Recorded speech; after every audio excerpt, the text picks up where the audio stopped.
Hyrule Goes to Hogwarts, Ocarina of Time edition.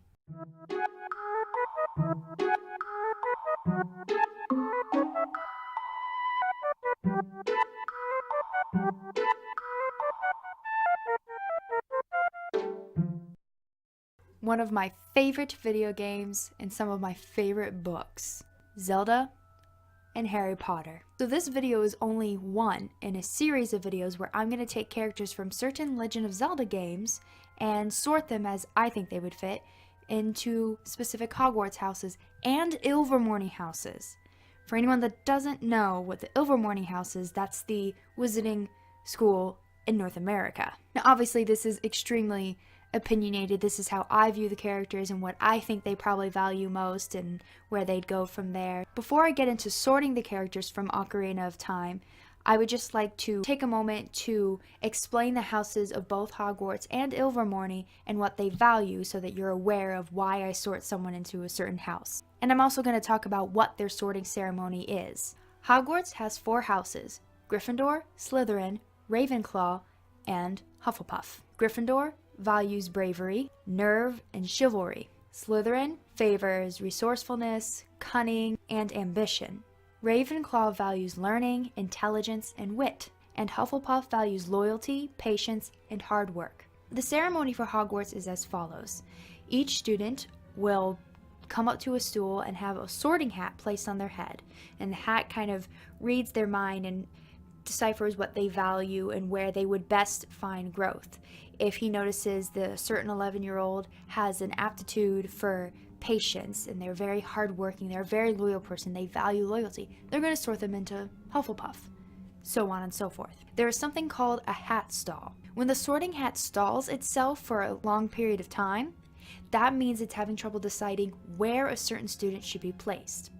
For example, Minerva McGonagall, head of Gryffindor house, she had a hat stall when she went to Hogwarts. The sorting hat was not sure whether to place her in Gryffindor or Ravenclaw, since she had an aptitude for both. But the sorting hat ultimately decided that she would best grow in Gryffindor. The Ilvermorny houses are Wampus, Horned Serpent, Puckwudgie, and Thunderbird.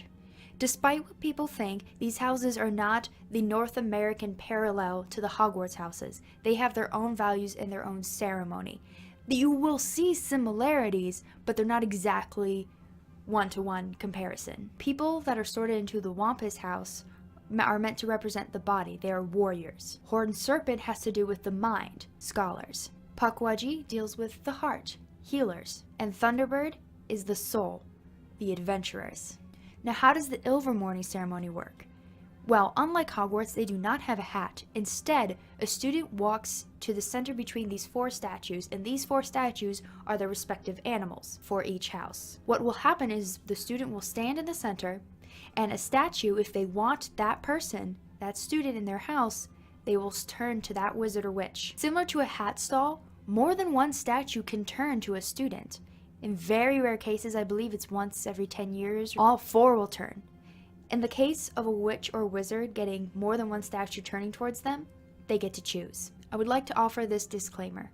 Link, no matter what game, I have put him into Gryffindor and Wampus. Gryffindor because I believe he values bravery and courage for obvious reasons, and Wampus because he tends to be a warrior.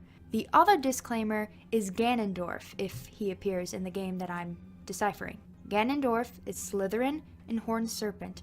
No, I am not putting him in Slytherin because he's evil. Slytherin is not inherently evil. Ganondorf tends to be a very ambitious, cunning villain. Very Slytherin. And he's very smart. He's a scholar. Horned Serpent. Now obviously, I am not going to go through every single character in Ocarina of Time. I'm going to go through the characters that I think have the most significance in the game, or at least the most character development to where you could actually see traits come out that you can actually sort. First is Princess Zelda.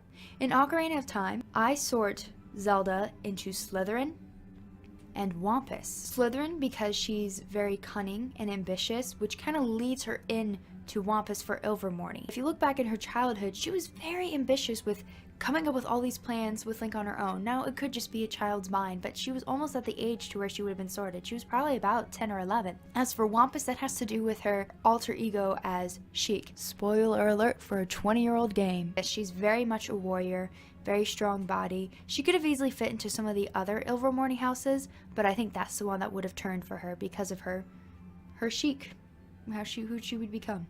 Now for the sages. Except the Sage of Light, I just don't feel like we see him enough. Saria, I have sorted into Hufflepuff and Thunderbird.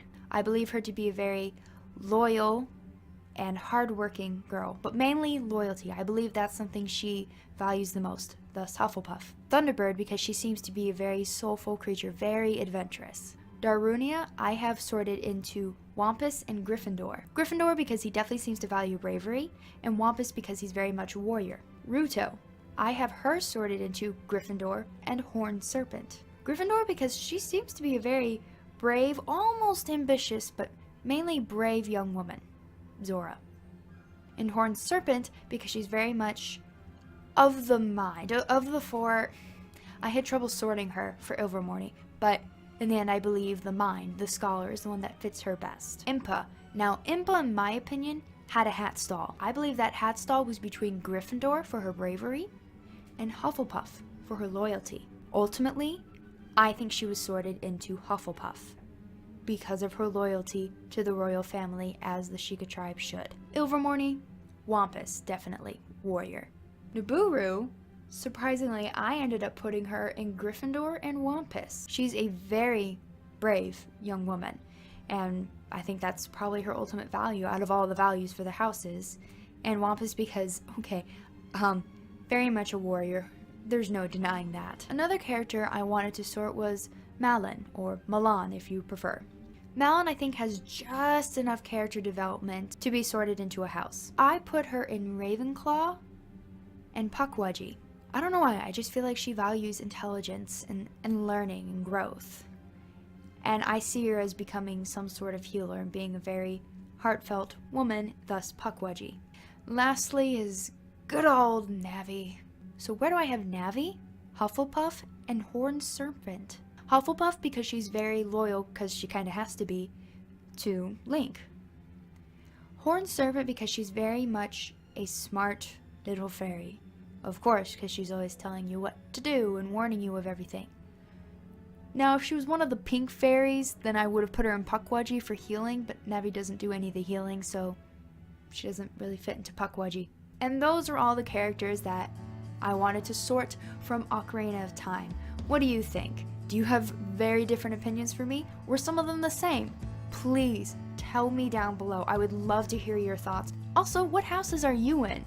Are you Ravenclaw and Thunderbird like me? That would make you 10 times cooler if you were. If you don't know, check out Pottermore.com. It's the coolest stuff. I also found out my wand, what wand I would have, and my Patronus. Very, very cool. As I said at the beginning of this video, this is just the first.